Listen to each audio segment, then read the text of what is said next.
ইরানের মিসাইল হামলায় ব্যাপক ক্ষতিগ্রস্ত হয়েছে যুক্তরাষ্ট্রের সামরিক ঘাঁটি, যার ফলে মার্কিন প্রশাসনের প্রায় $15 মিলিয়ন ক্ষতি হয়েছে এমন চিত্রই উঠে এসেছে আন্তর্জাতিক সংবাদ মাধ্যমে। যদিও হামলার ঠিক পরেই যুক্তরাষ্ট্রের পক্ষ থেকে দাবি করা হয় ইরানি ব্যালিস্টিক মিসাইলগুলোকে শক্তভাবেই প্রতিহত করেছে কাতার। তবে নতুন এই তথ্য প্রকাশের পর সব সমীকরণই যেন ওলটপালট হয়ে গেছে। তবে কি যুক্তরাষ্ট্র মিথ্যাচার করছে? ইরানের বিরুদ্ধে সম্প্রতি বিমান হামলা চালায় ইসরায়েল। প্রায় 200 যুদ্ধবিমান দিয়ে ইরানের পারমাণবিক ও সামরিক স্থাপনাতে তাণ্ডব চালায় ইহুদিবাদীরা। পাল্টা জবাবে তেল আবিবকে লক্ষ্য করে শত শত ড্রোন ও ব্যালিস্টিক মিসাইল ছোড়ে তেহরান। শুরু হয় দুই পক্ষের তুমুল সংঘাত।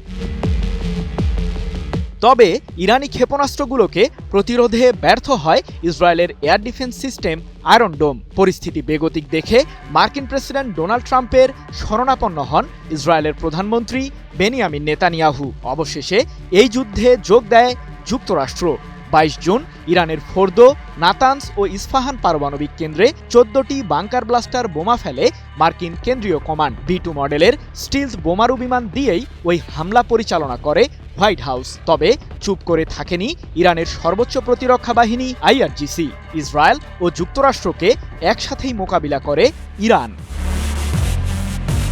কাতারে অবস্থিত যুক্তরাষ্ট্রের বিমান ঘাঁটি আল উদেইদকে লক্ষ্য করে ডজন ডজন ব্যালিস্টিক মিসাইল ছোড়ে IRGC। মধ্যপ্রাচ্যের মধ্যে যুক্তরাষ্ট্রের সবচেয়ে বড় সামরিক ঘাঁটি এটি। এছাড়াও মার্কিন কেন্দ্রীয় কমান্ডের সদর দপ্তর হিসেবেও এই বিমান ঘাঁটিকে ব্যবহার করে যুক্তরাষ্ট্র। যদিও হামলার ঠিক পরই কাতার জানায় সফলভাবেই ইরানি মিসাইলগুলোকে প্রতিহত করেছে দেশটি। তবে লন্ডন ভিত্তিক সংবাদ মাধ্যম ইরান ইন্টারন্যাশনালে উঠে এলো ভিন্ন চিত্র।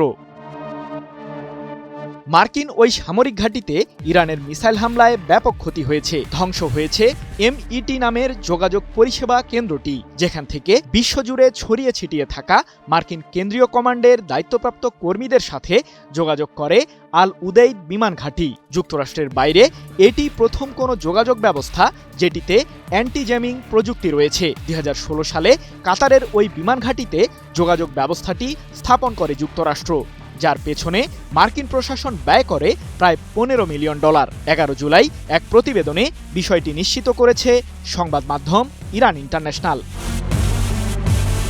মূলত স্যাটেলাইট ইমেজ বিশ্লেষণ করেই এমন তথ্য পেয়েছেন ওয়াশিংটন ইনস্টিটিউটের প্রতিরক্ষা ও নিরাপত্তা বিশ্লেষক ফারজিন নাদিমি। তার দাবি, ইরানি ক্ষেপণাস্ত্রগুলোকে প্রতিহত করতে আল উদেইদ বিমান ঘাঁটির এয়ার ডিফেন্স সিস্টেম মাত্র 2 মিনিট সময় পেয়েছিল, যার কারণে ওই মিসাইলগুলোকে প্রতিরোধ করতে ব্যর্থ হয় যুক্তরাষ্ট্রের প্যাট্রিয়ট এয়ার ডিফেন্স সিস্টেম।